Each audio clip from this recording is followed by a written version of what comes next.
C'est une info TF1 LCI. Deux nouvelles plaintes ont été déposées contre Patrick Poivre d'Arvor pour viol et agression sexuelle à Amiens et Liévin. La première plaignante rapporte des faits qui se sont déroulés selon elle au Festival de Cannes en 85 et la seconde à Valmorel en 2013. Les violences sexuelles qu'elle dénonce sont aujourd'hui prescrites. On se souvient qu'une première enquête préliminaire avait déjà été ouverte pour viol et agression sexuelle à l'encontre de PPDA. Elle avait été classée sans suite. C'était l'été dernier pour prescription et pour insuffisance de preuves. Voilà pour le journal.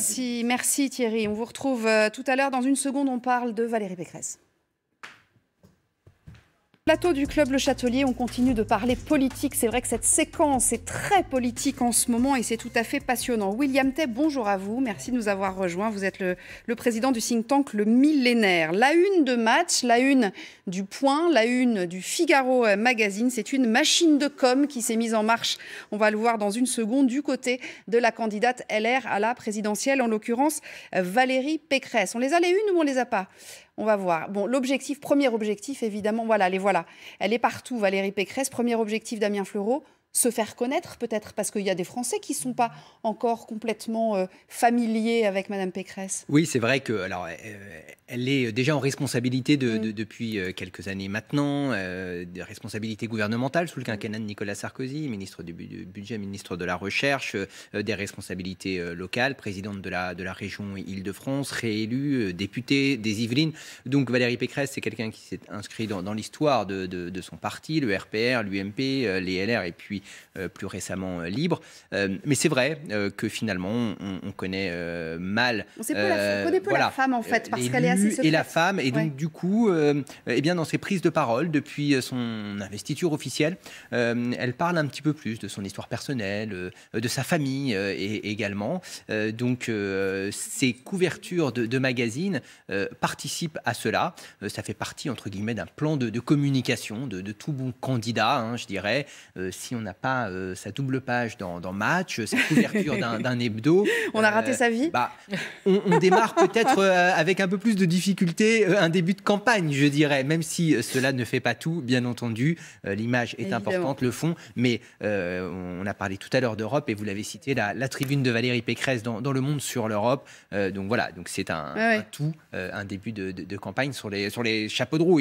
Valérie Pécresse, elle veut surfer sur cette bonne dynamique, cette investiture. Donc sur le terrain, on l'a vu avec de nombreux déplacements, dans les médias, avec une offensive de communication. Elle veut capitaliser sur effectivement de bons sondages. On peut regarder le dernier en date, c'est BVA pour RTL, où on voit qu'effectivement Madame Pécresse est au deuxième tour.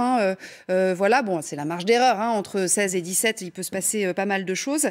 Vous diriez quoi, William Tay, qu'elle s'installe ou que c'est encore l'effet primaire d'il y a une semaine ? Alors, le premier point, c'est que tous les candidats qui sont investis par une primaire ont toujours un boost de notoriété, d'intention de vote. On l'a vu avec François Fillon en 2016 ou Benoît Hamon en janvier 2017. La question, c'est de savoir quels sont les ressorts en fait, de la montée de Valérie Pécresse. Premièrement, elle prend une partie de sa montée sur les électeurs d'Emmanuel Macron. La deuxième partie de sa montée, c'est sur les électeurs de Fillon qui étaient tentés par un vote, soit Éric Zemmour, soit Marine Le Pen.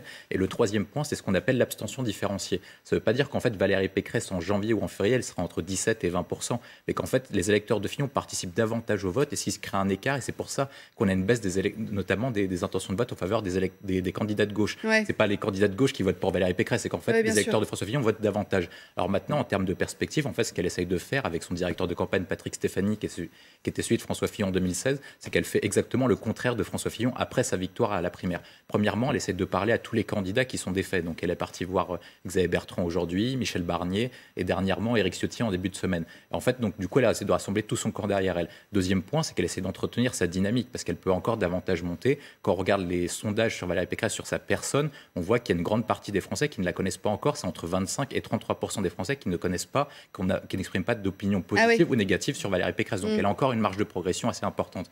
Et enfin, troisième point, c'est qu'elle va essayer d'élargir son électorat, je pense, en prenant différentes thématiques. Elle en a pris une sur la question européenne pour essayer d'élargir son socle électoral et aller au-delà du socle des 20% de François Fillon. Mais d'ailleurs, sur l'Europe, vous disiez effectivement sa tribune dans Le Monde hier. On sait qu'on l'évoquait tout à l'heure avant que vous arriviez, mais qu'elle a préparé un contre-projet européen au cas où elle prendrait la présidence présidence de l'Union d'ailleurs. Mais c'est vrai que Valérie Pécresse essaye de capitaliser. Ce que disait William T, c'était effectivement intéressant. Elle a fait un tour de France un peu cette semaine. Elle est allée voir tout le monde. Ce matin, elle est allée voir Xavier Bertrand. On a promis qu'on travaillerait main dans la main. Il va falloir aussi parler à toutes les nuances de droite, finalement. Oui, mais c'est exactement ça le sujet. Et je ne crois pas que la primaire ait répondu de manière aussi certaine que beaucoup le disent sur la ligne politique du parti Les Républicains.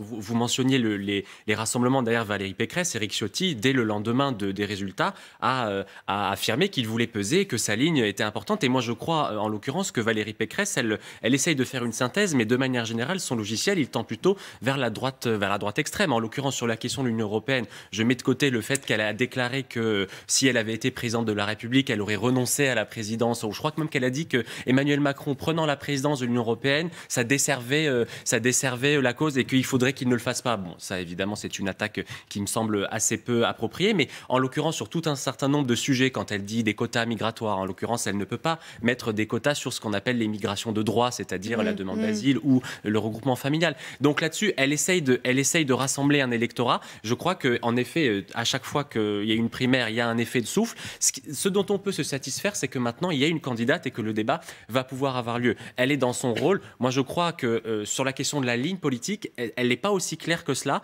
Et Éric Ciotti, à mon avis, ne se laissera pas faire. Et la droitisation de la campagne de Valérie Pécresse, à mon avis, est soit indéniable, soit en tout cas pas encore exclue. Et donc, je crois que c'est ça. Mais d'ailleurs, c'est vrai que c'est intéressant. Alors, on peut peut-être écouter d'ailleurs ce qui s'est passé ce matin avec Xavier Bertrand, puisqu'évidemment, ils ont ce qu'on appelle un micro tendu, parler aux caméras, il faut bien que ça serve à quelque chose. Écoutons ce qu'ils ont dit et puis ensuite j'ai 2-3 questions pour vous encore. Écoutez, nous avons parlé de cette campagne qui démarre bien parce que je crois qu'un nouvel espoir s'est levé, un espoir d'alternance. Aujourd'hui, Emmanuel Macron est battable et nous en avons tous les deux la conviction. Et avec Xavier, on va faire cette campagne la main dans la main parce que j'ai besoin de lui, il le sait. Je vais m'engager à fond dans cette campagne parce que ce que je disais avant le Congrès est toujours valable. Je suis comme une très large majorité de Français. Je suis convaincu que la seule qui peut l'emporter face à Emmanuel Macron, elle est ici. C'est Valérie Pécresse et personne d'autre. Et personne d'autre. Donc celles et ceux qui veulent tourner la page de ce quinquennat de difficultés, de ce quinquennat d'inquiétude, c'est le vote pour Valérie Pécresse. C'est le seul vote.